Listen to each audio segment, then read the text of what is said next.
हाँ बच्चों, स्वागत है आप लोगों का सेट नंबर 15 में।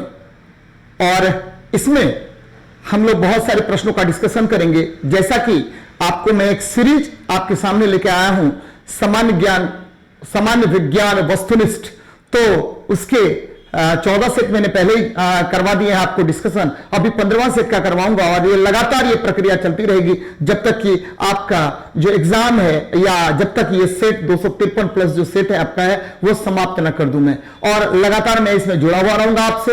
अब देखिए, मैं बार बार बच्चों बताता हूं कि ये बहुत ही चुनिंदे प्रश्न मैंने इसमें सेट करके डाले हैं जो आपके एग्जाम में आपको सफलता दिलाने में एक महत्वपूर्ण भूमिका निभाएगा। इसको बनाइए और जहां भी प्रॉब्लम होता है वीडियो सॉल्यूशंस के जरिए आप हमसे जुड़िए। चलिए मिलते हैं, चलिए देखते हैं हम लोग क्वेश्चन नंबर 1 पर देखते हैं। क्या है आपका क्वेश्चन नंबर 1 15 नंबर सेट का। कह रहा है कि निम्न में से किस बैक्टीरिया पर एंटीबायोटिक का कोई प्रभाव नहीं होता है।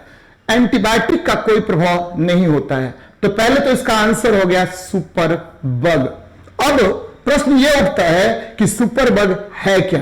तो सुपर बग ऐसे बैक्टीरिया होते हैं जो अपने अंदर एंटीबायोटिक के विरुद्ध रेसिस्टेंस पावर यानी प्रतिरोधी क्षमता का विकास कर लेते हैं और इसे ही सुपर बग कहा जाता है। अब क्या हुआ कि कैसे डेवलप होगा सुपर बग। तो भाई वर्तमान में बिना डॉक्टरी प्रिस्क्रिप्शन के हम अधिक से अधिक एंटीबायोटिक का यूज करते हैं और जो हमारे शरीर से अपशिष्ट निकलता है वो इधर उधर फैल गया। एक तो उससे एंटीबायोटिक पदार्थ जो है वो गया कहां पर, आपके एनवायरनमेंट में फैल गया। फिर देखिएगा कि हॉस्पिटल से जो मेडिकल अपशिष्ट होते हैं वो बाहर निकल के गया, कूड़े कचरे से, ठीक है, आपको अपशिष्ट बाहर निकल गया। तो इन अपशिष्टों के कारण बैक्टीरिया के जीन में एक परिवर्तन आ रहा है जिससे बैक्टीरिया जो है वह एंटीबायोटिक के विरुद्ध एक रेसिस्टेंस पावर डेवलप कर लेता है और इसे ही हम क्या कहते हैं, सुपर बग कहते हैं। बच्चे क्या कहेंगे, सुपर बग। ये देखिए एक सुपर बग है। इसने क्या किया कि एनवायरमेंट में बहुत सारे आपको क्या है, बहुत सारा एंटीबायोटिक है, उसके विरुद्ध इसके जीन ने एक रेसिस्टेंस पावर अपने में डेवलप कर लिया। इसे ही हम सुपर बग कहेंगे। क्या कहेंगे, सुपर बग कहेंगे। चलिए थोड़ा सा इसके अंदर हम लोग चलते हैं। सुपर बग बैक्टीरिया पर एंटीबायोटिक का कोई प्रभाव नहीं होता। जैसा कि मैंने यहां लिखा है, सुपर बग जो बैक्टीरिया है इस पर किसी भी प्रकार के एंटीबायोटिक का कोई प्रभाव नहीं होता है। यह एक बैक्टीरिया है जो दवाओं के खिलाफ खुद ब खुद प्रतिरोधक क्षमता विकसित कर लेता है। जैसे मैंने डॉक्टरी सलाह के बिना अधिक एंटीबायोटिक का प्रयोग, पोल्ट्री उद्योग में हम ज्यादा से ज्यादा दवाइयों का उपयोग करते हैं। दवा निर्माता कंपनियों से निकले अपशिष्ट पर्यावरण में बड़ी संख्या में एंटीबायोटिक प्रतिरोधक जीन विकसित किए हैं जो मानव शरीर के अंदर क्या करता है, सुपर बग का निर्माण करता है। अब बच्चे ये देखिए एंटीबायोटिक होता क्या है, वो एंटीबायोटिक कहते किसको हैं। तो एंटीबायोटिक वह पदार्थ है जो बैक्टीरिया के विरुद्ध कार्य करेगा। यानी यह क्या है कि यह रसायन है, रसायन जो क्या करेगा, रसायन है जो आपको बैक्टीरिया के विरुद्ध कार्य करता है। और पहला एंटीबायोटिक बनाया गया था किसके द्वारा, तो अलेक्जेंडर फ्लेमिंग के द्वारा। बैक्टीरिया के विरुद्ध कार्य करता है, उसको मार देता है, तो विरुद्ध कार्य करता है। और ध्यान में रखिएगा कि पहला एंटीबायोटिक किसके द्वारा बनाया गया, तो पहला एंटीबायोटिक बनाया गया अलेक्जेंडर फ्लेमिंग के द्वारा। याद रखिएगा फ्लेमिंग ने सबसे पहले एंटीबायोटिक का निर्माण किया था और इस एंटीबायोटिक का नाम था पेनिसिलिन। इन्होंने कवक से बनाया था। किससे बनाया, तो कवक से पेनिसिलिन का निर्माण किया था। एक चीज और ध्यान में रखिएगा कि वर्तमान में लाइफ सेविंग ड्रग्स जो होता है क्लोरामफेनिकोल जिसको बोलते हैं, उसका भी निर्माण आपको उसका भी जो निर्माण है वो एक प्रकार का क्या है, एंटीबायोटिक है। चलिए तो ये याद रखनी है आपको। आगे बढ़ते हैं, नेक्स्ट क्वेश्चन को देखते हैं। क्या कह रहा है आपको क्वेश्चन नंबर 2। कह रहा है कि भारत का पहला मानव रहित चंद्र मिशन चंद्रयान 1 को किस प्रमोशन यान द्वारा सफलतापूर्वक चंद्रमा पर स्थापित किया गया था। तो चंद्रमा पर स्थापित किया गया, ये देखिए PSLV, ठीक है, 11 के द्वारा। किसके द्वारा, PSLV 11। अब देखिए चंद्रयान मिशन, भारत ने 2 चंद्रयान मिशन भेजे थे।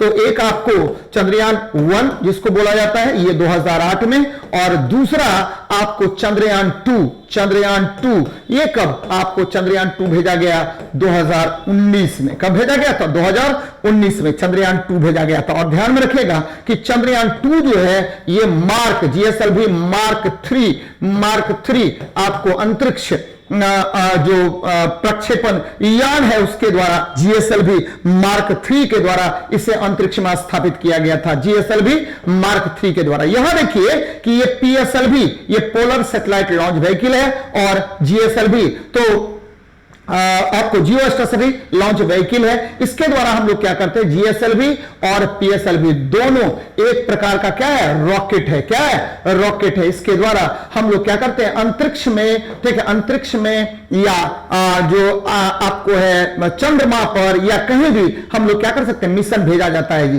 तो ये देखिए क्या है, एक प्रकार का रॉकेट। आप देखिए इसमें जो ईंधन प्रयोग करते हैं, ठीक है, रॉकेट में प्रयुक्त ईंधन को याद कीजिए कि क्या कहते हैं, प्रणोदक। मैं बार बार बताता हूं कि रॉकेट में जो ईंधन का प्रयोग होता है उसको प्रणोदक कहा जाता है। क्या कहते हैं, प्रोपेलेंट कहते हैं, प्रणोदक कहेंगे। ध्यान में रखिएगा, क्या कहेंगे, प्रणोदक, प्रोपेलेंट कहा जाता है। बच्चे क्या कहते हैं इसको, तो प्रोपेलेंट कहा जाता है, प्रणोदक कहा जाता है। एकदम याद रखना है कि रॉकेट में प्रयुक्त ईंधन को प्रणोदक कहा जाता है। और वर्तमान समय में सबसे अच्छा प्रणोदक के रूप में याद रखिएगा, प्रणोदक के दो भाग, पहला ईंधन होगा, दूसरा ऑक्सीकारक होगा। पहला ईंधन, दूसरा ऑक्सीकारक। तो ईंधन के रूप में याद रखना है कि द्रव हाइड्रोजन का प्रयोग करते हैं, लिक्विड हाइड्रोजन का, और आपको ऑक्सीकारक के रूप में लिक्विड ऑक्सीजन का प्रयोग किया जाता है। तो बच्चे इसको ध्यान में रखिएगा। चलिए हम लोग बात कर लेते हैं थोड़ा सा और भी विस्तार से, इसमें लिखा भी है मैंने। अब देखिए भारत का पहला मानव रहित चंद्र मिशन चंद्रयान 1 को PSLV, ठीक है, 11 द्वारा 22 अक्टूबर 2008 को भेजा गया। और चंद्रयान 2 जो है वह 22 जुलाई 2019 को भेजा गया। यह GSLV मार्क 3 के द्वारा भेजा गया। चंद्र मिशन 2, यहां देखिए चंद्र मिशन 2 जो था बच्चे, वो उसमें हम लोग विक्रम लैंडर, यहां देखिए विक्रम, ठीक है, विक्रम लैंडर एवं प्रज्ञान रोवर को इसके साथ भेजा गया था। बार बार क्वेश्चन आता है कि विक्रम लैंडर और प्रज्ञान रोवर किस मिशन के साथ अंतरिक्ष में भेजा गया था। तो याद रखिए चंद्रयान मिशन 2 जो भारत का एक बहुमुखी, ठीक है, आपको क्या है, परियोजना है। अब देखिए भारत का अब तक का सबसे भारी उपग्रह GSAT क्या है, GSAT 2 है। याद रखिएगा भारत का सबसे अभी जो क्या कहिए भारी जो अंतरिक्ष यान है वो GSAT 11, बोलिए GSAT 11 है। और इसका वजन कितना है, तो 5854 kg है। और यह 5 दिसंबर 2018 को छोड़ा गया था। कब छोड़ा गया था, तो 5 दिसंबर 2018 को छोड़ा गया था। तो बच्चे GSLV मार्क 3 के द्वारा आपको 2019 में और 2008 में PSLV 11 के द्वारा अंतरिक्ष बोलते चंद्रमा पर मिशन भेजा गया था। चलिए आगे बढ़ते हैं, नेक्स्ट क्वेश्चन को देखते हैं क्या कह रहा है आपका। कह रहा है निम्न में से किस यौगिक में सह संयोजक बंधन है। चलिए सह वैद्युत संयोजक बंधन है, सह संयोजक नहीं, वैद्युत संयोजक बंधन है। जरा मेरी बात को समझिए। पहले विद्युत संयोजक बंधन कहते किसको हैं, तो इलेक्ट्रॉन के वैद्युत संयोजक बंधन, इलेक्ट्रॉन के पूर्णतः आदान प्रदान से बनने वाले बंधन को हम कहते हैं क्या, वैद्युत संयोजक बंधन। ये वो क्या मैं बता रहा हूं कि इलेक्ट्रॉन के पूर्णतः आदान प्रदान से बनने वाले बंधन को, आदान प्रदान से बनने वाला बंधन कहलाता है। आदान प्रदान से बनने वाला बंधन क्या कहलाएगा, आपको वैद्युत बनने वाला बंधन ये कहलाएगा, क्या कहलाएगा, वैद्युत संयोजक बंधन कहलाएगा। यानी इलेक्ट्रोवैलेंट बॉन्ड कहलाएगा या आयनिक बॉन्ड कहलाएगा। क्या कहलाएगा, आयनिक बॉन्ड कहलाएगा बनने वाला, ठीक है, बंधन। एकदम ध्यान में रखिएगा कि इलेक्ट्रॉन का पूर्णतः आदान प्रदान होगा। जरा इस ऑप्शन में देखते हैं, ये क्या है कि NaBr है। तो Na के अंतिम कक्षा में 2 8 1 इलेक्ट्रॉन है। Br इसके अंतिम कक्षा में आपको 7 इलेक्ट्रॉन है। अंतिम कक्षा में कितना इलेक्ट्रॉन है, 7 इलेक्ट्रॉन है। तो इसने क्या किया कि अपना एक इलेक्ट्रॉन किसको दे दिया, इसको दे दिया। किसको दे दिया, इसको, ब्रोमीन को दे दिया। तो इस पर नेगेटिव चार्ज और इस पर क्या हो गया, पॉजिटिव चार्ज हो गया, जिसके कारण एक बंधन का निर्माण हुआ, जिसे हम क्या कहे, तो आपको वैद्युत संयोजक बंधन कहे। तो किसमें होगा, तो आपके NaBr में हो। जरा ऑक्सीजन की बात करते हैं, O2 में सह संयोजक बंधन हो गया, क्योंकि इसके अंतिम कक्षा में क्या होता है, 6 इलेक्ट्रॉन होता है।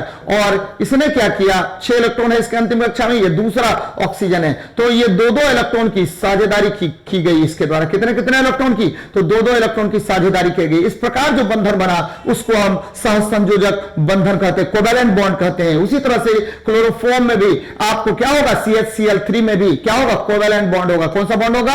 तो सहसंयोजक बंधन होगा, सहसंयोजक बंधन होगा। और याद रखिएगा कि इलेक्ट्रॉन के साझेदारी के फलस्वरूप बनने वाले बंधन को संयोजक बंधन कहलाएगा, और इलेक्ट्रॉन के साझेदारी के फलस्वरूप बनने वाले बंधन को क्या कहते हैं? सहसंयोजक बंधन कहते हैं। तो यहां देखिए CH-Cl3 ये क्लोरोफॉर्म है, CCl4 ये पायरीन है या कार्बन टेट्राक्लोराइड है, कार्बन टेट्राक्लोराइड है, और O2 ऑक्सीजन है, ये प्राणदायिनी गैस है। तो ये सभी जो है, ठीक है, इसमें CH-Cl3 में, CCl4 में, O2 में, सभी में इलेक्ट्रॉनों की साझेदारी के फलस्वरूप बंधन का निर्माण होता है, इसीलिए इसको सहसंयोजक बंधन कहते हैं। और यदि इलेक्ट्रॉन के पूर्णतः आदान या इलेक्ट्रॉन के पूर्णतः प्रदान से, इलेक्ट्रॉन के पूर्णतः आदान प्रदान से अगर बंधन का निर्माण होता है जिसमें एक धनात्मक आयन दूसरा ऋणात्मक आयन का निर्माण करता है, इस प्रकार जो बंधन बनता है उसे हम क्या कहते हैं? आयनिक बंधन कहते हैं। बच्चे एकदम ध्यान में रखिएगा। चलिए देख लेते हैं आगे क्या कह रहा है। NADR में वैद्युत संयोजक बंधन पाए जाते हैं। इलेक्ट्रॉन के पूर्णतः आदान प्रदान के फलस्वरूप बनने वाले बंधन को हम क्या कहते हैं? तो याद रखिएगा, हम क्या कहेंगे? वैद्युत संयोजक बंधन या आयनिक बंधन कहते हैं। देखिए एक और मैंने यहां लिखा है कि NH4Cl में तीनों प्रकार के बंधन पाए जाते हैं, आयनिक भी, उप सहसंयोजक भी और सहसंयोजक भी। बार बार क्वेश्चन आपसे पूछेगा कि किस यौगिक में तीनों प्रकार के बंधन पाए जाते हैं? तो अमोनियम क्लोराइड NH4Cl में तीनों प्रकार के बंधन पाए जाते हैं। चलिए बच्चे आगे बढ़ते हैं, नेक्स्ट क्वेश्चन को देखते हैं क्या कह रहा है आपका क्वेश्चन। जब HCl के 10⁻⁸ मोल को 1 लीटर में मिलाया जाता है, 1 लीटर यहां जल की विषय में बात किया जाता है, तो विलयन का pH मान क्या होगा? तो बच्चे ये देखिए बड़ा अच्छा क्वेश्चन है। कह रहा है कि जब HCl के 10⁻⁸ मोल को 1 लीटर जल में मिलाया जाता है, किसमें मिलाया जाता है? जल में मिलाया जाता है। जल गौण भी है और नहीं भी हो, लिख सकते हैं, तो दोनों काम कर सकते हैं। तो यहां देखिए 10⁻⁸ मोल को, आपको पता है कि HCl अम्ल है और इसका जो विलेयता है वो कभी भी, इसका जो आपको हाइड्रोजन आयन कंसंट्रेशन है कभी भी 10⁻⁷ से अधिक नहीं हो सकता। तो ये कह रहा है 1 लीटर में। तो आपको पता है कि pH दिया हुआ है। तो पहले pH निकालने के लिए जब भी फॉर्मूला का यूज करेंगे तो pH बराबर क्या होता है? -log base 10 H+ ion concentration होता है। लेकिन यहां पर 10⁻⁸ है तो ये डायरेक्ट फॉर्मूला तो यूज होगा नहीं। तब क्या करेंगे? जब डायरेक्ट फॉर्मूला ये यूज नहीं होगा तब हम क्या करेंगे बच्चे? तो हम करेंगे पहले तो हाइड्रोजन आयन कंसंट्रेशन निकालते हैं। ये देखिए 10⁻⁸ और क्या हो जाएगा इसमें? इसकी डिल्यूशन है कि किया हुआ किसके साथ? 10⁻⁷ के साथ, यानी वाटर के साथ किया हुआ है। तो भाई साहब अब इससे निकाल लीजिए 10⁻⁷ को बाहर निकाल लीजिए, क्या बचेगा? तो ये बचेगा तो 1 बचा, ये बाहर निकल गया तो क्या निकला? तो ये निकल गया 1 निकल गया, 10⁻⁷ का 1 निकल गया प्लस 0.1 निकल गया। क्या निकल गया? 0.1 निकल गया। तो दोनों को हम ये कर लेते हैं तो क्या हो जाएगा? ये देखिए 1.1 इंटू 10⁻⁷ हो गया। अब pH लगाइए, तो pH का अब हम फॉर्मूला यूज करते हैं। pH बराबर क्या हो जाएगा? -log base 10 और ये देखिए तो 1.1 इंटू 10⁻⁷। तो 7 को आगे लेके चलते हैं हम लोग। 7 को कहां लेके चलिए? आगे लेके चलते हैं। और log 10 इंटू 1.1, तो इसका वैल्यू कितना हो जाएगा? तो भाई साहब इसका वैल्यू हो जाएगा, याद रखिएगा कि 0.1 हो जाएगा। क्या हो जाएगा? 0.1 हो जाएगा। जरा देखिए मैंने यहां पर बनाया भी है आपको, ये देखिए ये का क्या किया है मैंने कि 1.1 इंटू 10⁻⁷, तो ये क्या हो जाएगा? फिर से हमारे पीछे, ये देखिए पीछे आ रहे हैं, ये देखिए क्या हुआ कि -log base 10 1 इंटू 1, तो ये हो जाएगा 10⁻⁷, यानी ये माइनस, ठीक है, -10 क्या हो गया? ये देखिए ये आ जाएगा -7, ठीक है, और -log base 10 1.1, और इसका वैल्यू होता है कितना? तो इसका वैल्यू होता है +7 हो गया, -1 हो जाएगा। क्या हो जाएगा? 0.1 हो जाएगा। तो इसको जब हम घटाएंगे तो 6.9 निकल गया। pH कितना निकल गया? 6.9 निकल गया। तो इसका pH मान क्या होगा? 7 से कम होगा। pH मान क्या होगा? 7 से कम होगा, यानी होगा एग्जैक्ट कितना? 6.9 होगा। फिर से मैं इसको रिपीट कर रहा हूं। ये देखिए कि अगर जल के साथ डिल्यूशन करते हैं किसी भी अम्ल का, तो ये 10⁻⁸ है। कितना है? 10⁻⁸ है। जब हम जल के साथ इसको डिल्यूशन करेंगे बच्चे, ये देखिए मैं लेके चल रहा हूं पीछे आपको, कि 10 टू द पावर -8 MHCl विलयन जल में, तो 10 टू द पावर -8 तनुकृत HCl है, यानी उसमें हम वाटर को डिसॉल्व कर रहे हैं। तो जब भी वाटर को डिसॉल्व करेंगे तो इसका हाइड्रोजन आयन कंसंट्रेशन क्या होगा, 10 to the power -8 plus 10 to the power -7, यानी जल के साथ मिला हुआ। किसके साथ मिला हुआ, आपका अम्ल जो है किसके साथ मिला हुआ है, तो जल के साथ मिला हुआ, इसीलिए इसका इस तरह का काम किए हम। तो सांद्रता 10 टू द पावर -7, और ये देखिए जब हम इसको करेंगे 10 टू द पावर -8 को, तो ये 0.01 और 1 आ जाएगा, 1.1 इंटू 10 टू द पावर -7। अब पीएच लगा दिए, तो पीएच बराबर -log 1.1 into 10 to the power 7, और इससे क्या निकल गया, आपको 7 आ गया, आ गया, और -log 1.1 का वैल्यू होता है कितना, तो 0.1 होता है। इसका वैल्यू कितना होगा, 0.1 होगा, तो जिससे 7 माइनस 0.1 कर लीजिए तो कितना आ जाएगा, 6.9 आ जाएगा। तो ये बार बार इस तरह का प्रश्न पूछा जाता है कि अगर वाटर के साथ इसका डिल्यूशन कर देंगे तो क्या होगा आपका आंसर। तो बच्चे एकदम याद रखिएगा कि इस तरह के प्रश्न में जब भी प्रश्न आए, ऐसे भी मैं मार देता कि जब HCl के 10 टू द पावर -8 मोल को 1 लीटर में मिलाया जाता है तो उसका विलयन का पीएच क्या होगा। तो बच्चे जब भी आप देखिए कि जल के साथ आपने मिलाया है तो इसका पीएच मान हमेशा क्या होगा, 7 से कम होगा, क्योंकि अम्लीय होगा। क्वेश्चन बहुत अच्छा है। अब देखिए बैटरी में हम लोग सल्फ्यूरिक एसिड का प्रयोग करते हैं, H2SO4 का प्रयोग करते हैं, और इसका पीएच मान जो है हमेशा 0 और 1 के बीच होगा जी। और पेट में क्या होगा, हाइड्रोक्लोरिक एसिड होगा। लेमन में क्या होगा, साइट्रिक एसिड होगा। बच्चे एकदम ध्यान में रखिएगा, लेमन में कौन सा है, साइट्रिक एसिड। फिर देखिए आपका जो विनेगर है इसमें सिरका यानी एसिटिक एसिड CH3COH होता है। फिर देखिए टोमेटो में क्या होगा, तो ऑक्जेलिक अम्ल होगा। फिर देखिए आपके कॉफी में क्या होगा, एरेबिक एसिड होगा। मिल्क में क्या होगा, दूध में लैक्टिक एसिड होगा। जल उदासीन विलयन होता है। ब्लड का पीएच मान कितना होता है, तो 7.4 होता है, हल्का सा क्षारीय होता है। स्टोमैक टेबलेट्स यानी ये देखिए मैग्नीशियम हाइड्रोक्साइड का प्रयोग करते हैं हम लोग एंटी एसिड के रूप में, और ये मिल्क ऑफ मैग्नीशिया होता है MgOH। फिर देखिए बेकिंग सोडा, ठीक है, बेकिंग सोडा तो NaHCO3 होता है, sodium bicarbonate, NaHCO3 sodium bicarbonate. Ammonia solution ये बहुत अधिक क्षारीय होगा, NH4 का सॉल्यूशन है भाई, तो NH4OH हो जाएगा, अमोनियम हाइड्रोक्साइड हो जाएगा। ब्लीच करने वाला एजेंट, ये ब्लीच करने वाला एजेंट जो होगा, यानी ये देखिए ब्लीचिंग एजेंट जितना भी होगा सबका पीएच मान अधिक होगा, यानी 11-12 के बीच में होता है। तो बच्चे ड्रेन क्लीनर, सोप सब आपको क्षारीय होगा। ड्रेन क्लीनर, सोप सब क्या होगा, क्षारीय होगा। तो बच्चे एकदम याद रखना है कि हमारे पेट में HCl, तो देख लीजिए जैसे जैसे बढ़ रहा है तो क्लीनर जितना भी होगा, एंटी एसिड होगा, बेकिंग सोडा होगा, अमोनियम सॉल्यूशन होगा या अमोनिया सॉल्यूशन होगा, सभी क्षारीय माध्यम वाले होते हैं, यानी क्षारीय प्रकृति के होते हैं। तो एकदम याद रखना इन सब चीजों को, क्योंकि क्वेश्चन पूछा जाता है इससे। यहां देख लीजिए मैंने बता दिया है ऑलरेडी। चलिए आगे बढ़ते हैं। निम्न अभिक्रिया में 2KClO3 2KCl plus 3O2 KClO3 के पक्ष में क्या होगा। हमको यहां पर कह रहा है कि KClO3 के पक्ष में, तो KClO3 के पक्ष में क्या हो रहा है भाई साहब, ये KClO3 जरा देखिए KCl में क्या होगा, तो ऑक्सीजन हट रहा है, तो ऑक्सीजन हट रहा है तो क्या हो गया, उपचयन तो होगा ही होगा। और यहां देख लीजिए कि इसमें क्या हो रहा है कि ऑक्सीजन हट रहा है और KClO3 में आपको क्लोरीन रह रहा है। क्या हो रहा है, क्लोरीन रह रहा है। तो विद्युत ऋणात्मक तत्व की संख्या अगर क्या होगा, नियत होगा, तो क्या होगा, ऑक्सीकरण भी होगा। तो ये क्या क्या होगा, तो O का ऑक्सीकरण हो रहा है और O का अपचयन भी हो रहा है। तो दोनों चीज हो जाएगा आंसर, आपको 3 और 4 होगा। अब जरा मेरी बात को समझिएगा, अगर कोई पदार्थ ठीक है इलेक्ट्रॉन लूज करेगा, यहां देखिए रिड्यूसिंग एजेंट होगा, गेन करेगा तो ऑक्सीडाइजिंग एजेंट होगा। एजेंट की विषय में बात कर रहे हैं। और ठीक है यहां देख लीजिए कि इसने क्या किया कि इस घटना को हम क्या कहेंगे, इलेक्ट्रॉन त्यागा तो ऑक्सीकारक, इलेक्ट्रॉन त्यागा तो क्या कहलाएगा, ऑक्सीकारक। इलेक्ट्रॉन गेन किया तो याद रखिए अवकरण। तो अब यहां से आप कभी भी कंफ्यूज नहीं होगा कि जो अवकरण करेगा वो क्या होगा, ऑक्सीडाइजिंग एजेंट होगा। जो ऑक्सीकरण करेगा ठीक है, जो वह क्या होगा, रिड्यूसिंग एजेंट होगा। जो ऑक्सीकरण करेगा, ऑक्सीकारक है ये, ऑक्सीकारक। जो ऑक्सीकारक होगा वो रिड्यूसिंग एजेंट होगा। जो अवकारक होगा वो क्या होगा, जो अवकारक होगा। ठीक, या फिर से समझिए, जो ऑक्सीकरण करेगा वो रिड्यूसिंग एजेंट होगा। जो अवकरण करेगा वो क्या होगा, ऑक्सीकारक होगा। जो फिर से सुनिए, ऑक्सीकरण करेगा तो रिड्यूसिंग एजेंट और अवकरण करेगा तो ऑक्सीडाइजिंग एजेंट होगा। याद रखिएगा, बहुत सारी बातें मैंने यहां पर बताई है, जरा उसको भी क्लियर कर देता हूं मैं, ध्यान से समझिएगा। यहां देखिए क्या मैं बता रहा हूं कि ऑक्सीजन की संख्या में वृद्धि, ऑक्सीजन की संख्या बढ़ती है तो क्या कहलाएगा? ऑक्सीकरण। हाइड्रोजन की संख्या घटती है तो क्या बोलेंगे? उसको, ठीक है, ऑक्सीकरण बोलेंगे। तत्व का परमाणु इलेक्ट्रॉन त्यागता है तो उसको भी क्या बोलेंगे? आपको ऑक्सीकरण बोलेंगे। संयोजकता में वृद्धि होती है तो उसको भी क्या बोलेंगे? ऑक्सीकरण बोलेंगे।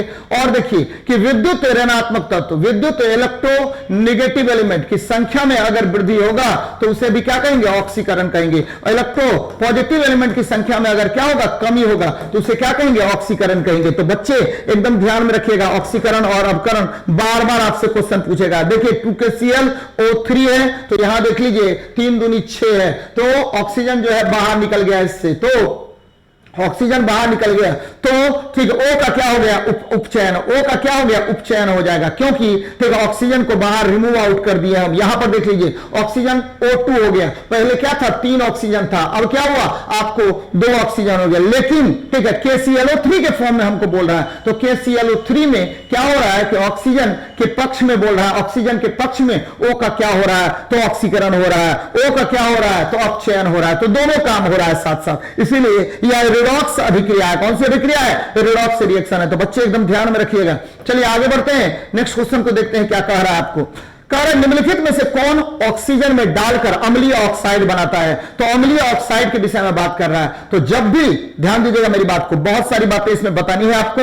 यहां देखिए जब भी कोई भी पदार्थ, यहां देखिए हाइड्रोजन के साथ अभिक्रिया करेगा ऑक्सीजन तो H2O बनाएगा और यह उदासीन होता है। क्या होता है? उदासीन होता है। यहां देखिए सोडियम है, सोडियम के साथ ऑक्सीजन यानी आपको Na2O बनाया तो ये क्या हुआ? आपको जब भी धातु के ऑक्साइड होंगे तो क्षारीय प्रकृति का होगा। कैसा होगा? क्षारीय प्रकृति का होगा। फिर देखिए बच्चे फास्फोरस के साथ जब भी ऑक्साइड बनाएगा, चाहे P2O5 होगा या P3O4 होगा, तो ये सब क्या है कि अम्लीय ऑक्साइड होगा, क्योंकि अधातु के ऑक्साइड क्या होते हैं? अम्लीय होते हैं। अधातु के ऑक्साइड क्या होते हैं? किस प्रकृति को होंगे? तो अम्लीय होंगे। जबकि मैग्नीशियम MgO, मैग्नीशियम ऑक्साइड, ये क्या होगा? तो ये भी क्षारीय प्रकृति का होगा। कैसा होगा? क्षारीय प्रकृति का होगा। अब चलिए ये तो क्लियर हो गया, आंसर क्या होगा? तो अम्लीय ऑक्साइड बोल रहा है तो फास्फोरस हो जाएगा। याद रखिएगा, हाइड्रोजन का ऑक्साइड उदासीन प्रकृति, सोडियम का ऑक्साइड क्षारीय प्रकृति, फास्फोरस का ऑक्साइड अम्लीय प्रकृति और मैग्नीशियम का ऑक्साइड ये भी क्षारीय प्रकृति के होंगे। मेरी बात को सुनिए बच्चे, यहां देख लीजिए,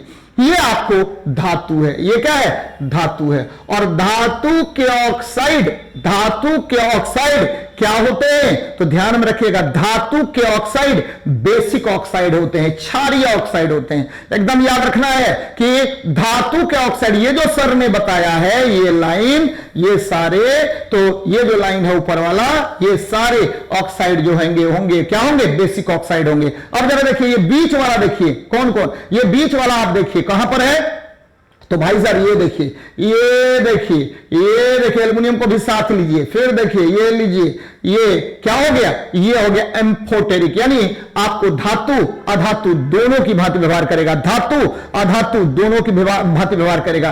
और ये देखिए कार्बन और नाइट्रोजन, कार्बन के मोनोऑक्साइड, नाइट्रोजन के मोनोऑक्साइड, नाइट्रोजन के ऑक्साइड, ये तीनों आपको क्या होते हैं? उदासीन ऑक्साइड। कौन सा ऑक्साइड होगा? उदासीन ऑक्साइड होगा। Carbon monoxide, nitrogen monoxide, nitrogen dioxide, ये सभी जो है क्या होता है? उदासीन होते हैं। और ये जितने भी हैं, ये जितने भी इधर देख रहे हैं, कौन? ये पीला वाला जो आप लाइन देख रहे हैं, ये सभी इधर तो बनाएगा ही नहीं, ये सभी कौन सा होगा? नॉन मेटल्स है। और नॉन मेटल्स के जो ऑक्साइड होते हैं वो क्या होगा? नॉन मेटल्स के जो ऑक्साइड होते हैं वो अम्लीय प्रकृति के होते हैं। किस प्रकृति के? अम्लीय प्रकृति के। तो देखिए ये वाला लाइन जो है, यानी यहां पर शुरू हुआ, लिथियम से शुरू हुआ और यहां पर आपको कहां पर गया? तो याद रखिए 11वें वर्ग तक, यानी ध्यान में रखिए पहले वर्ग का हाइड्रोजन और बेरिलियम को छोड़ दीजिए, पहले वर्ग के हाइड्रोजन और बेरिलियम को छोड़ दीजिए, क्योंकि दोनों के ऑक्साइड जो होते हैं वो क्या होते हैं? आपको याद रखना चाहिए एम्फोटेरिक ऑक्साइड होगा। क्या होगा? उभयधर्मी ऑक्साइड होगा। फिर देखिए इधर भी बात कर लेते हैं एम्फोटेरिक में, aluminium, zinc, gallium, indium, tellurium, lead, bismuth, ठीक है, ये सभी जितने भी ऑक्साइड हैं, इसके जो ऑक्साइड होंगे सभी क्या होंगे? उभयधर्मी होंगे। तो बच्चे ये बार बार आपसे क्वेश्चन पूछता है कि नॉन मेटल के ऑक्साइड क्या होंगे? तो मोस्टली एसिडिक होगा, और मेटल के ऑक्साइड क्या होंगे? मोस्टली बेसिक होंगे। केवल आपको ध्यान क्या रखना है, चलिए इसको मैं थोड़ा सा डिलीट कर रहा हूं, जरा इस पर बात कर लेते हैं। ये जितने भी हैं, ये देखिए ये वाला लाइन आपको दिख रहा होगा, लिथियम से शुरू हुआ और यहां देखिए जिंक को छोड़ दीजिए, जिंक को काट करके उधर लेके चले जाइए, तो क्या होगा, कैडमियम, आपको मरकरी, ये सभी मेटल्स हैं। और सबके जो ऑक्साइड होंगे बच्चे, सारे के ऑक्साइड जो होंगे सब किसकी भांति व्यवहार करेगा, तो आपको क्षारीय ऑक्साइड की भांति व्यवहार करेगा। ऊपर में देखिए दो ठो छूटा हुआ है, यानी हाइड्रोजन, बेरिलियम, फिर देखिए aluminium, zinc, aluminium, zinc, gallium, indium, tellurium, ठीक है, लेड है, टिन, ये सब जितने, बिस्मथ, ये सब देखिए, आर्सेनिक है, जर्मेनियम, ये सभी जितने हैं सभी आपको एम्फोटेरिक ऑक्साइड का निर्माण करते हैं। और ये जो पीला वाला आप देख रहे हैं, ये पीले वाले जितने हैं सभी अम्लीय ऑक्साइड का निर्माण करेगा। किस ऑक्साइड का, अम्लीय ऑक्साइड का। और ये अधातु के ऑक्साइड होते हैं, किसके होंगे, अधातु। तो पहले क्या हो गया, धातु के ऑक्साइड, ये क्षारीय होते हैं। उसके बाद क्या हो गया, उभयधर्मी हो गया, उभयधर्मी यानी एल्युमिनियम, जिंक, ये सब मैंने क्या बताया आपको, उभयधर्मी, लेड, ठीक है, लेड, टीना, सब बताया क्या, उभयधर्मी ऑक्साइड बनाएंगे। फिर मैंने क्या बताया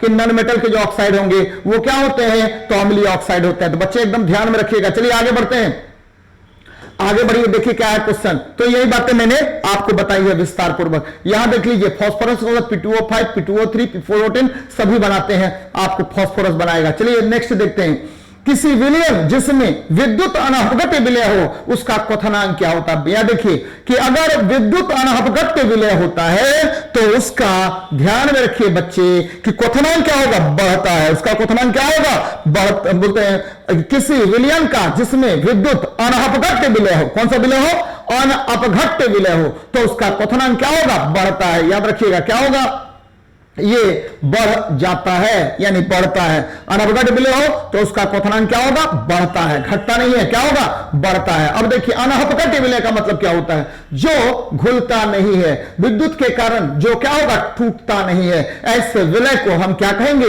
विद्युत अनअपघट्य विलय बोलेंगे। और ऐसा विलय जो है उसका क्या होगा, क्वथनांक बढ़ता है। अब यहां पर देख लीजिए, मेरी बात को समझिएगा, ठीक है। ये सबसे पहले विद्युत अपघटन के बारे में किसने बताया, तो एक वैज्ञानिक थे, नाम था उनका फेराडे। फेराडे ने विद्युत अपघटन के बारे में सबसे पहले बताया था। जरा देखिए, यदि किसी चालक पदार्थ, यदि किसी आपको पदार्थ से हम दो रख दिए हैं, दो धातु के प्लेट को रख दिए हैं, जिसमें से एक को एनोड कहते हैं, पॉजिटिव को क्या बोलेंगे, एनोड, और दूसरे को हम लोगों ने कैथोड कह दिया, और इससे विद्युत धारा प्रवाहित करेंगे तो यह पदार्थ दो भागों में टूट जाएगा। इस घटना को हम विद्युत अपघटन कहते हैं। इस घटना को क्या बोलेंगे, विद्युत अपघटन कहेंगे। और इस प्रक्रिया में, विद्युत अपघटन की प्रक्रिया में याद रखिएगा कि एनोड पॉजिटिव, कैथोड निगेटिव। विद्युत अपघटन की प्रक्रिया में ऑक्सीडेशन यानी ऑक्सीकरण कहां होता है, बार बार क्वेश्चन पूछेगा, या एनोड पर होगा, और अवकरण कहां होगा, तो ये कैथोड पर होगा। याद रखिए, फेराडे ने विद्युत अपघटन के बारे में बताया।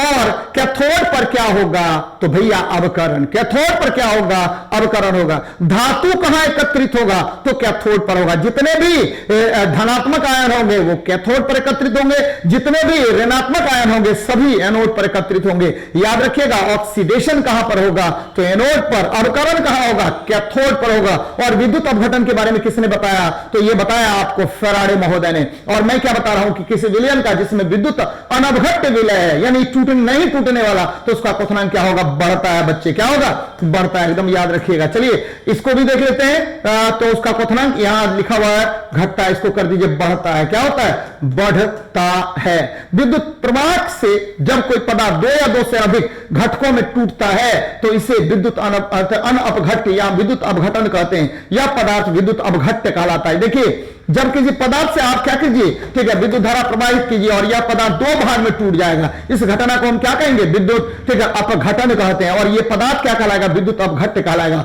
और यह नियम क्या कहलाएगा, तो यह फेराडे का नियम है। किसका नियम है, फेराडे का नियम है। चलिए ये देख लेते हैं, निम्न में से कौन पायसीकरण है। पायसीकरण मतलब आपको पायस का निर्माण करना। और पायस क्या होता है भाई, पायस होता है, जब भी पायस की बात करें तो द्रव और द्रव, द्रव और द्रव, लेकिन एक द्रव दूसरे द्रव में नहीं घुलेगा भाई, इमिसिबल होगा, अमिश्रणीय होगा। ऐसे द्रव को हम क्या कहते हैं, पायस कहते हैं। क्या कहेंगे, पायस कहते हैं। और पायसीकरण का निर्माण किसके द्वारा होगा, तो न तो तेल के द्वारा होगा, साबुन के द्वारा होगा। किसके द्वारा होगा, साबुन के द्वारा पायस का निर्माण होगा। जल, तेल, ठीक है, ये सोडियम क्लोराइड, इसके सोडियम क्लोराइड पूर्णतः घुल जाएगा, जल के द्वारा होगा ही नहीं, तेल के द्वारा होगा ही, तेल ऊपरी परत पर ही रह जाएगा, तो ऊपरी परत पर ही तैरता रह जाएगा। तो याद याद रखिएगा कि कौन सा पायसीकरण का निर्माण करेगा, जब द्रव और द्रव को आपस में मिश्रित करेंगे, दोनों और मिश्रणीय हो, लेकिन कुछ पदार्थ कुछ जो है अंदर तक प्रवेश कर दे, केवल घनत्व में अंतर के कारण ऊपर ही न रह जाए, तो ऐसे पदार्थ को हम क्या कहेंगे,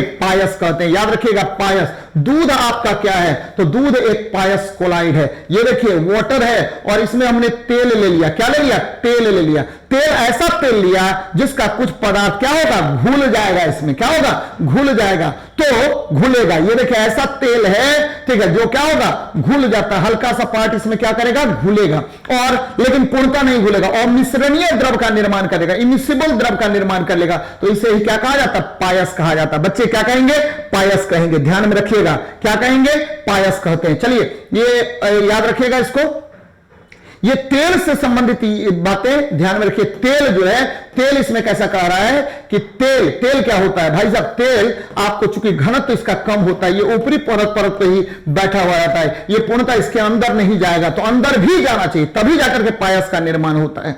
चलिए आगे बढ़ते हैं, समझ में आ गया होगा, तेल इसीलिए मैंने नहीं मारा है। साबुन एक पायसीकारक कारक है जब दो या दो से अधिक अमिश्रणीय तरल पदार्थों से बना एक मिश्रण पायस कहलाएगा। साबुन क्या होगा, साबुन उच्च वसीय अम्ल का सोडियम या पोटेशियम लवण होता है। अब देखिए वसीय अम्ल सोडियम हाइड्रोक्साइड या पोटेशियम हाइड्रोक्साइड कर दिए, तो ये साबुन और ग्लिसरॉल बन गया। अगर सोडियम, ठीक है, उच्च वसीय अम्ल का कौन लवण होगा, सोडियम लवण होगा, तो ये कठोर साबुन होगा। कौन सा साबुन होगा, कठोर होगा। अगर उच्च वसीय अम्ल का पोटेशियम लवण होगा, तो ये क्या होगा, मुलायम साबुन होगा। और साबुन के निर्माण की प्रक्रिया में आपको ग्लिसरॉल एक उपोत्पाद होता है। साबुन के निर्माण की प्रक्रिया में आपका जो ग्लिसरॉल होगा वह एक उपोत्पाद के रूप में आता है। किसके रूप में, उपोत्पाद, यानी आपको बाय प्रोडक्ट के रूप में रहता है। तो बच्चे एकदम ध्यान में रखिएगा कि तेल पायसीकारक नहीं होता है, एकदम याद रखिएगा इसको, तेल पायसीकारक नहीं होगा, कौन होगा, साबुन होगा। और साबुन ही इमल्सिफिकेशन करता है, क्या करता है, इमल्सिफिकेशन करता है। और मेरी बात को थोड़ा सा और भी समझिएगा,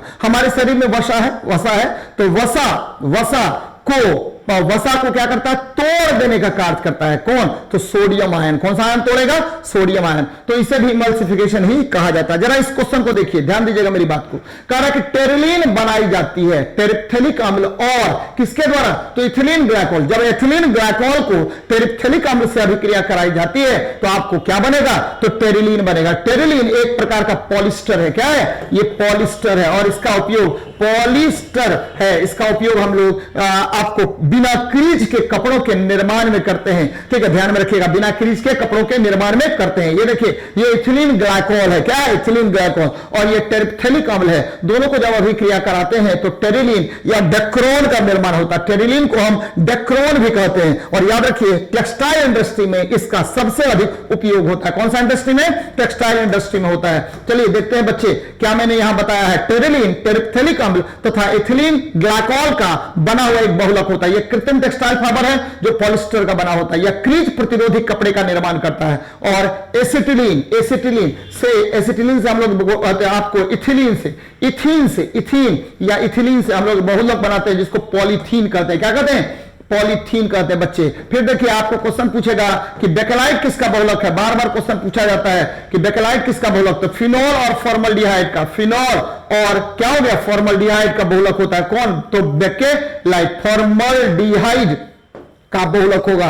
कौन होगा भाई, तो यह होगा आपको बेकेलाइट होगा। क्या होगा, बेकेलाइट होगा, फिनोल और फॉर्मल। एसिटिलीन हम कृत्रिम रूप से फल को पकाने में उपयोगी होता है। याद रखिएगा, अगर प्राकृतिक रूप से फल को पकाने की बात करेंगे तो इथीन का प्रयोग करते हैं। किसका प्रयोग करते हैं, इथीन का प्रयोग करते हैं। बच्चे एकदम ध्यान में रखिएगा कि कृत्रिम टेक्सटाइल फाइबर जो पॉलिस्टर का बना होता है वो टेरिप्थेलिक अम्ल और एथिलीन ग्लाइकोल का बनता है। चलिए देखते हैं हम लोग नेक्स्ट क्वेश्चन को, क्या कह रहा है आपका, रेडियो तरंग की चाल और प्रकाश की तरंग की चाल का अनुपात क्या होता है। भाई साहब, दोनों तरंग, रेडियो तरंग और प्रकाश की तरंग, तो ध्यान दीजिएगा, दोनों विद्युत चुंबकीय तरंग है। रेडियो वेव्स और कौन सा वेव मैंने बताया, तो लाइट वेव्स। कौन सा वेव, लाइट वेव्स। दोनों क्या है, तो दोनों इलेक्ट्रोमैग्नेटिक वेव है। कौन सा वेव है, EMW है, इलेक्ट्रोमैग्नेटिक वेव है, या इसको बोलते हैं विद्युत चुंबकीय तरंग। कौन सा तरंग बोलेंगे, तो विद्युत चुंबकीय तरंग कहा जाता है। और ध्यान में रखिएगा कि इसका वेग जो है क्या होगा, प्रकाश के वेग के बराबर। किसके वेग के बराबर? प्रकाश के वेग के बराबर होता है। और ध्यान में रखना है कि इसका आवेश शून्य होता है। आवेश क्या होगा?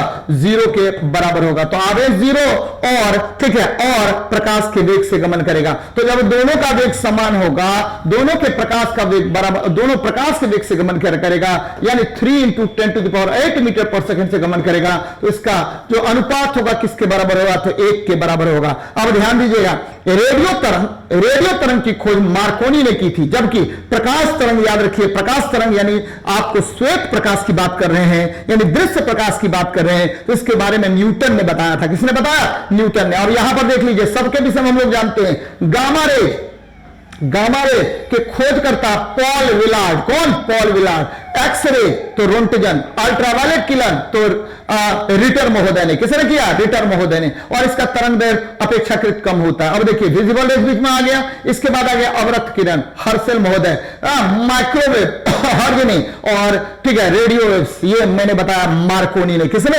मार्कोनी ने इसके बारे में बताया था। तो बच्चे एकदम ध्यान में रखिएगा कि सभी विद्युत चुंबकीय तरंग का वेग किसके बराबर? प्रकाश के वेग के बराबर, यानी 3 × 10⁸ मीटर पर सेकेंड। सभी विद्युत चुंबकीय तरंग का आवेश क्या होगा? 0 होगा या शून्य होगा। तो एकदम ध्यान में रखिएगा। चलिए आगे बढ़ते हैं, नेक्स्ट क्वेश्चन देखते हैं।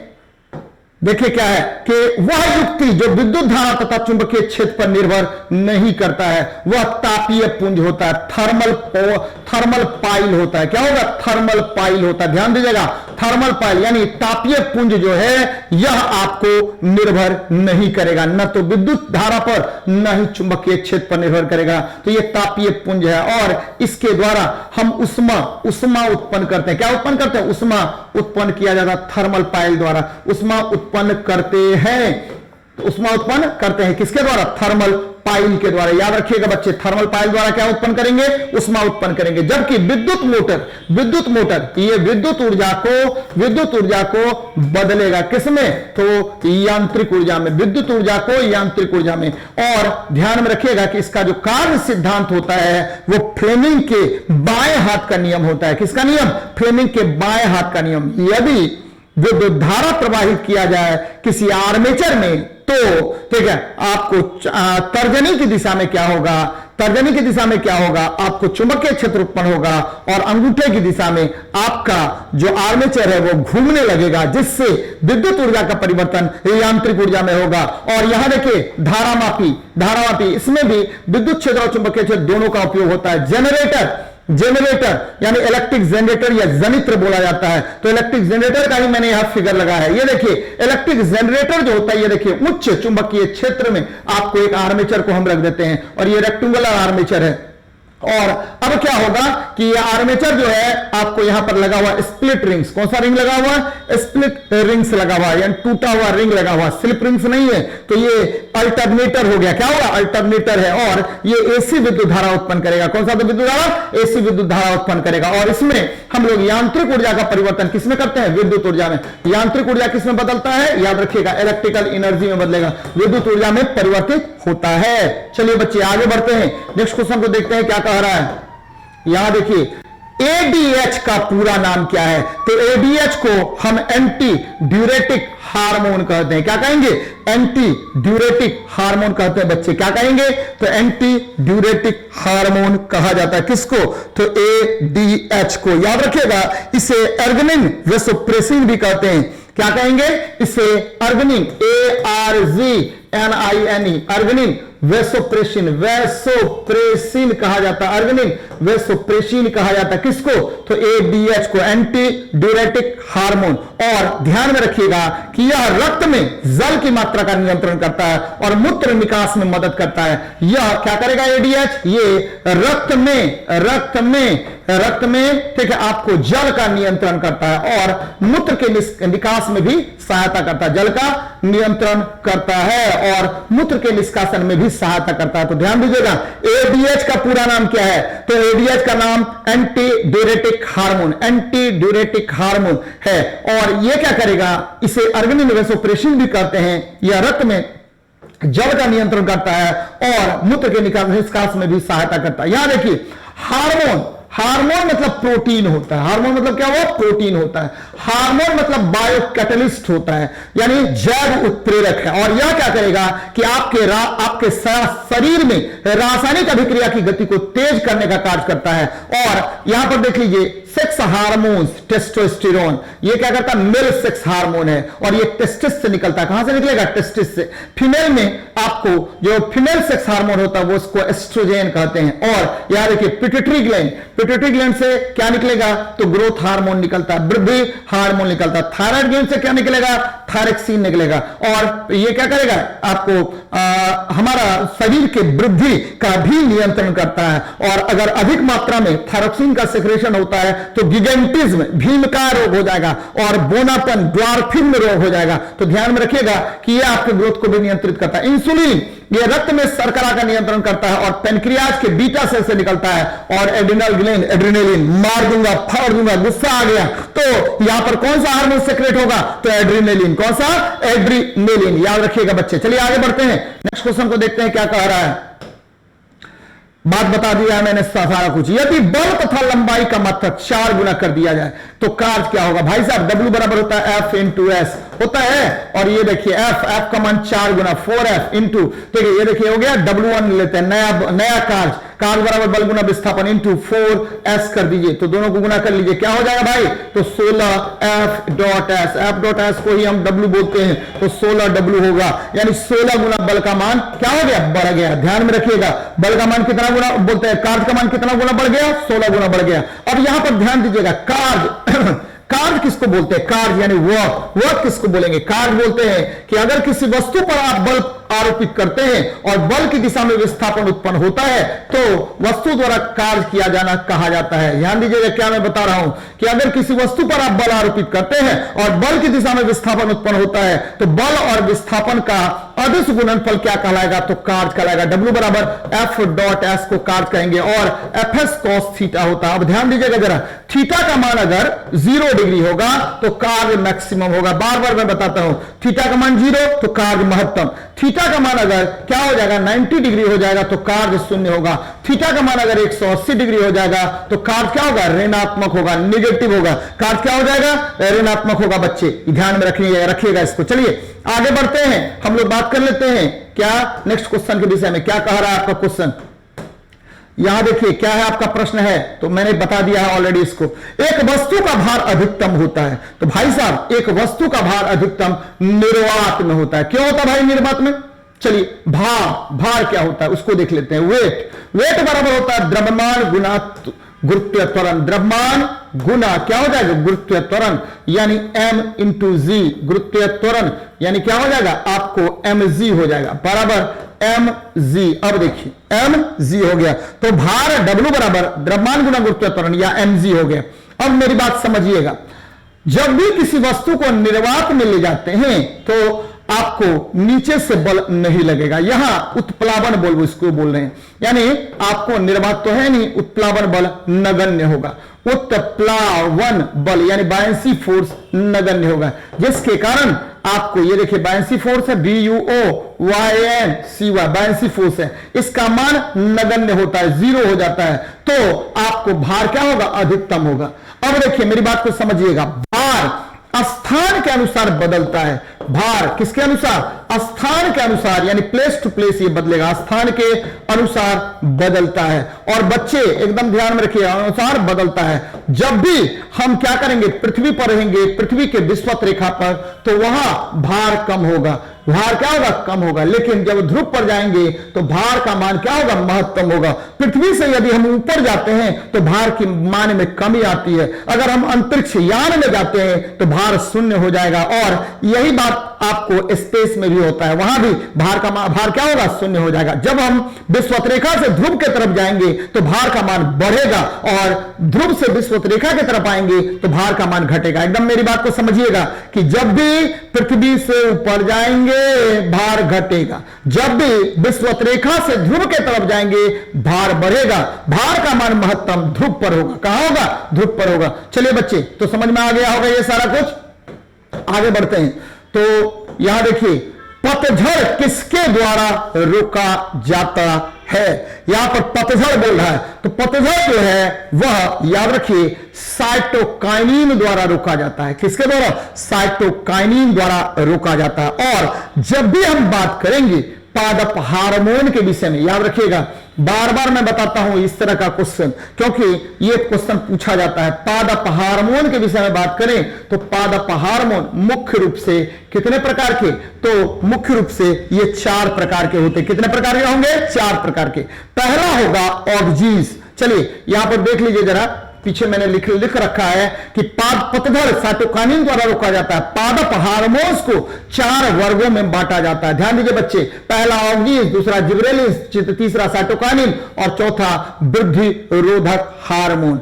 एथिलीन और जिबरेलिन, याद रखिएगा, यह लिंग निर्धारण में महत्वपूर्ण भूमिका निभाता है। वह हार्मोन जो लिंग निर्धारण में महत्वपूर्ण भूमिका निभाएगा उसे क्या कहा जाता है? तो याद रखिए, उसे हम लोग बोलते हैं क्या? एथिलीन और जिब्रेलिन। और मैंने कल भी आपको डिस्कस कराया था, तो उसमें बताया था कि भैया ऑक्जीन्स जो होता है कि पौधे किसके तरफ? सूर्य के तरफ। किस गुण के कारण, किस हार्मोन के प्रभाव के कारण मुड़ता है? तो ये ऑक्जीन्स हो गया। क्या हुआ है? ऑक्जीन्स हो गया। और यह जो है ऑक्जीन्स, ये क्या करता है कि पौधे के वृद्धि को नियंत्रित या पौधे के वृद्धि में सहायक होता है। तो पौधे के वृद्धि में सहायक कौन सा होगा? तो आपको याद रखना है कि ये हो जाएगा ऑक्जीन्स। क्या हो जाएगा? ऑक्जीन्स होगा। तो बच्चे, पुष्पन प्रेरक हार्मोन कौन होता है? तो फ्लोरिजीन होता है। क्या होगा? फ्लोरिजीन। तो ये सब याद कर लीजिएगा, जो मैं बता रहा हूं उसको कॉपी में नोट डाउन कर लीजिएगा, क्योंकि ये आपके लिए बहुत बहुत इंपॉर्टेंट है बच्चे। बार बार मैं बताता हूं कि जो मैं क्वेश्चन डिस्कस करा रहा हूं उसको लिखिए कॉपी में, और देन आफ्टर आप एक बार उसका रिवीजन कीजिए। बाकी तो पीडीएफ आपको अवेलेबल है हमारे इस चैनल पर, ठीक है, रुक्मिणी प्रकाशन लाइव पर सारे पीडीएफ अवेलेबल है, वहां से आप पीडीएफ देख सकते हैं क्वेश्चन को सर ने किस तरह से किया है। तो बच्चे, तभी आपको सफलता मिलेगी जब आप क्या करेंगे? अच्छे से पढ़ेंगे और लगातार लगे रहेंगे। चलिए इस क्वेश्चन को देखिए, क्या कह रहा है क्वेश्चन कि 20 सेकंड में 200 मीटर पहली, ठीक है, 200 मीटर दूरी 30 सेकंड में चलता है, तो औसत गति निकालिए। तो औसत गति आपको निकालना है। पहला S1 दिया हुआ कितना? 200 मीटर। फिर देखिए S2 दिया हुआ कितना?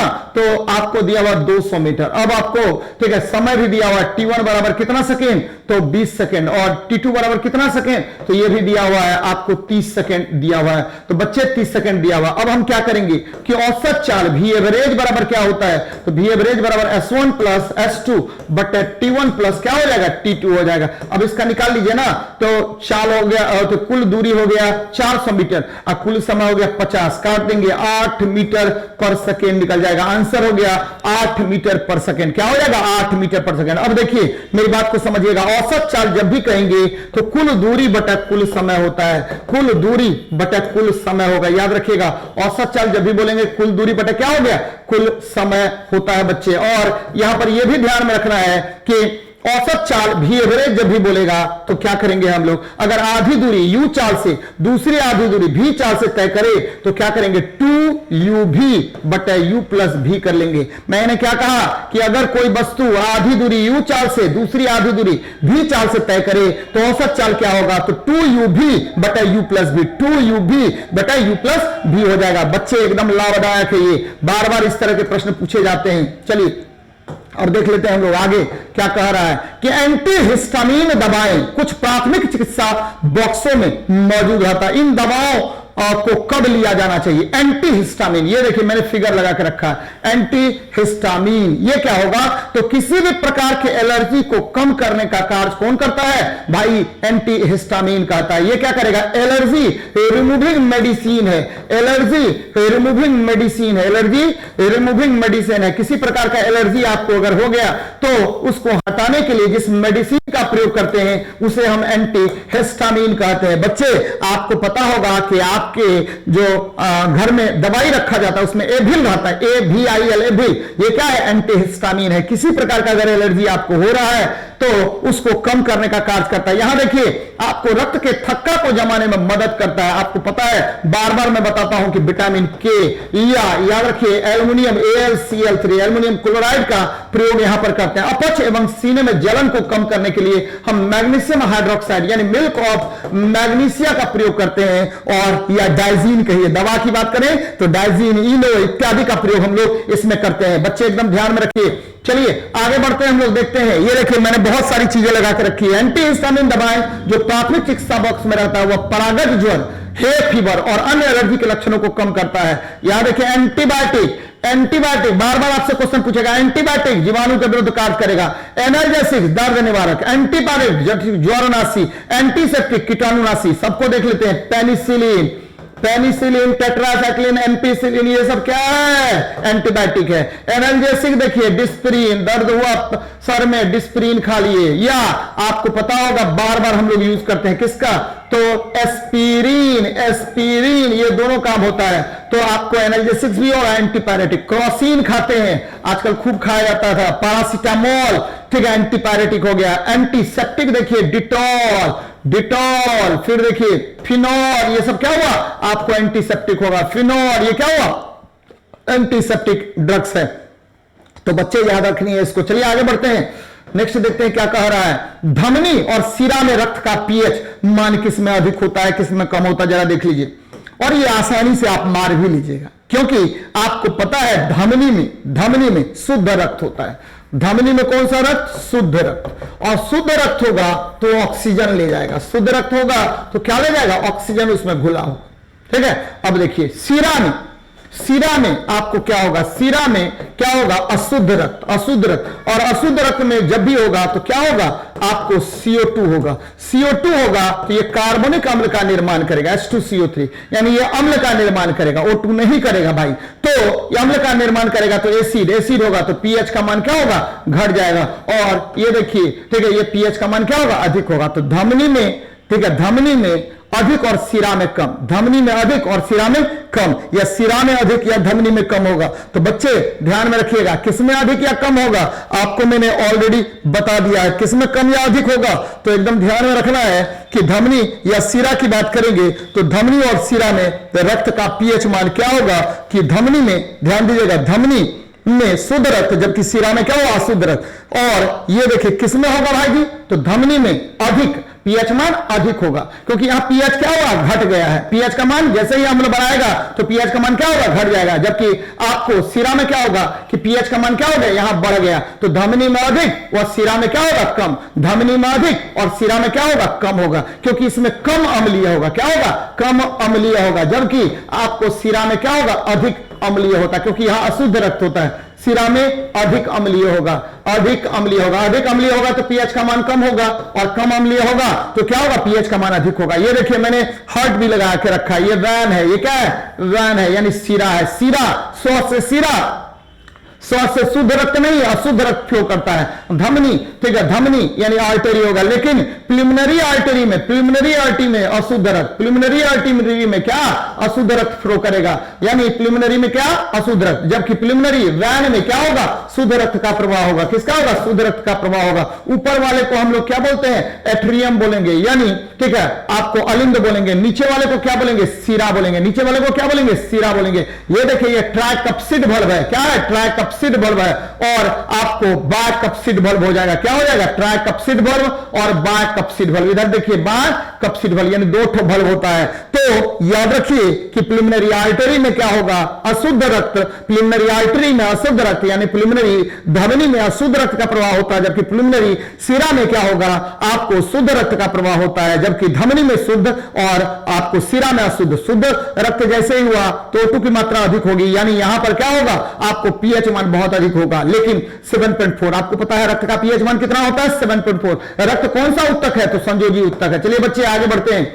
तो ये बातें मैंने बता दी। अब देखिए पृथ्वी द्वारा कार्बन, ठीक है, कार्बन को अवशोषित करने की क्षमता को हम क्या कहते हैं? तो ये देखिए बड़ा अच्छा क्वेश्चन है, कार्बन स्पेस कहेंगे। क्या कहेंगे? कार्बन स्पेस कहेंगे। ये आपकी, ठीक है, आपको मैंने बताया है। ये देखिए कार्बन क्रेडिट क्या होता है। तो भाई साहब कार्बन क्रेडिट क्या होगा कि प्रत्येक व्यक्ति के, यहां देखिए क्या होगा, कार्बन क्रेडिट क्या होगा, तो दूसरे दूसरे देश में जाकर के हम क्या करते हैं, कार्बन डाइऑक्साइड के उत्सर्जन को बेचते हैं। मान लीजिए कि हमारे पास में क्या होगा कि एक सीमित मात्रा है कार्बन डाइऑक्साइड उत्सर्जित करने का, अब हम क्या करेंगे, दूसरे देश से हम खरीदेंगे कार्बन क्रेडिट, जिससे हम अपने विकास की गति को तेज करने के लिए अधिक से अधिक कार्बन डाइऑक्साइड का उत्सर्जन कर सके आपको वैश्विक मानदंडों के अनुसार। तो इसे ही कार्बन क्रेडिट कहा जाता है। और एक कार्बन क्रेडिट बराबर, एक कार्बन क्रेडिट बराबर, बार बार आपसे क्वेश्चन पूछेगा कि एक कार्बन क्रेडिट बराबर क्या होगा, तो 1 टन कार्बन डाइऑक्साइड गैस यानी 1000 kg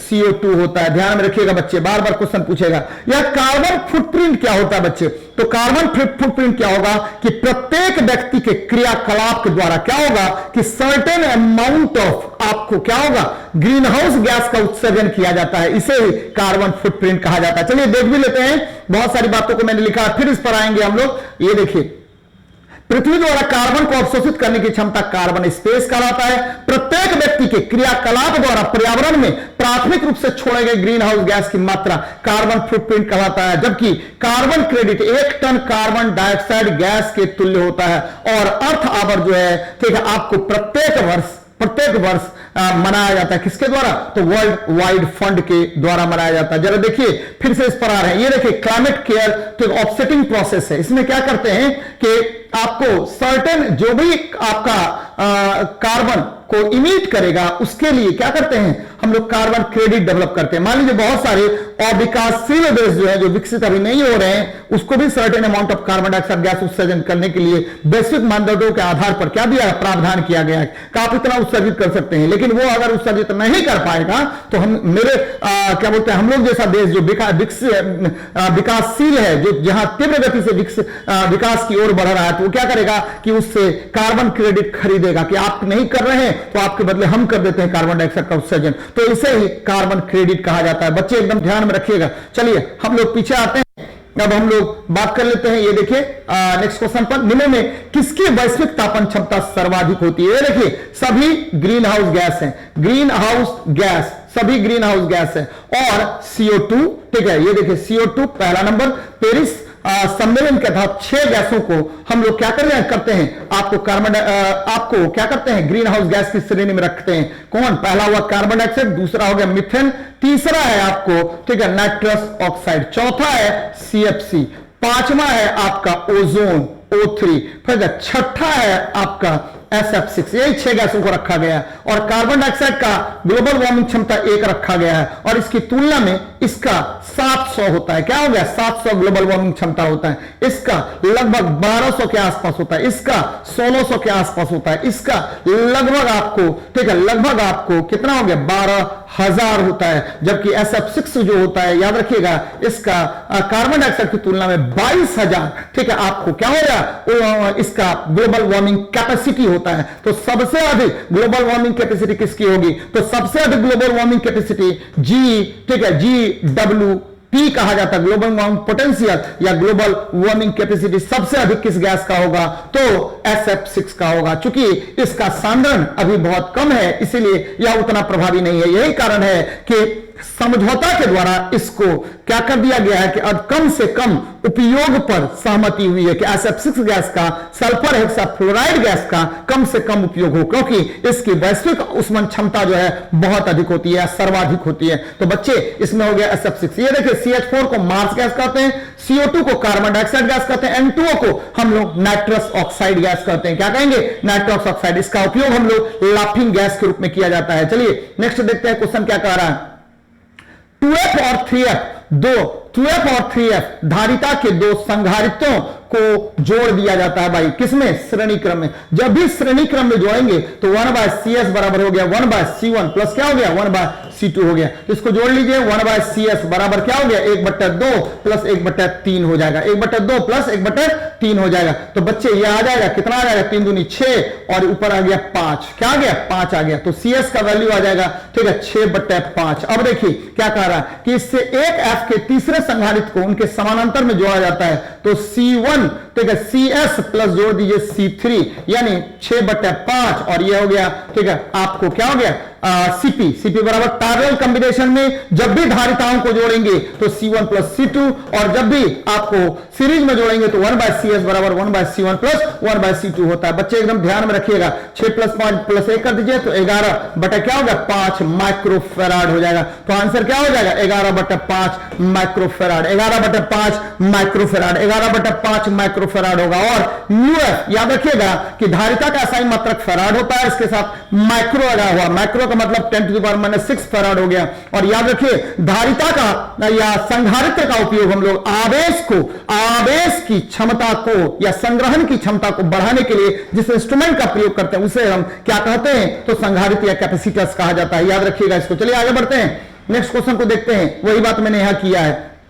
चलिए, एक जाति या इसकी समष्टि में कुल आनुवांशिक विविधता को हम लोग जीन पूल कहते हैं। क्या कहेंगे, जीन पूल कहते हैं। ध्यान में रखिएगा कि एक जाति या इसकी समष्टि में कुल आनुवांशिक विविधता, मान लीजिए कि अभी मनुष्य है, मनुष्य मैं हूं, ठीक है, आप हैं या और भी बहुत सारे लोग हैं, सब में कुछ ना कुछ विविधताएं पाई जाती है। इसका अगर एक पुल का निर्माण हो तो ऐसे पुल को हम जीन पूल कहते हैं। याद रखिएगा ये डीएनए के कारण ही हम लोगों में विविधताएं आती है। जैव विविधता क्या होता है, तो किसी परिवेश में बहुत सारे, ठीक है, जीव जंतु जैव और अजैव घटक रहते हैं जो मिलकर के जैव विविधता या बायोडायवर्सिटी का निर्माण करेगा। यहां देखिए एक डीएनए दिया हुआ है, डीएनए में, ठीक है, आपको क्या है, डीएनए याद रखना है डीऑक्सीराइबोन्यूक्लिक एसिड होता है और इसी से जीन का निर्माण होता है। और ये क्या होगा, इसमें 4 आपको रहता है, एजी, बार बार मैं बताता हूं, एडेनिन ग्वानिन, एजी ये क्या होगा, प्यूरिन होता है, और टीसी ये क्या होगा, थाइमिन और साइटोसिन ये क्या होता है, पैरामिडिन होता है। तो आपका डीएनए, ठीक है, 2 प्रकार के प्यूरिन और पैरामिडिन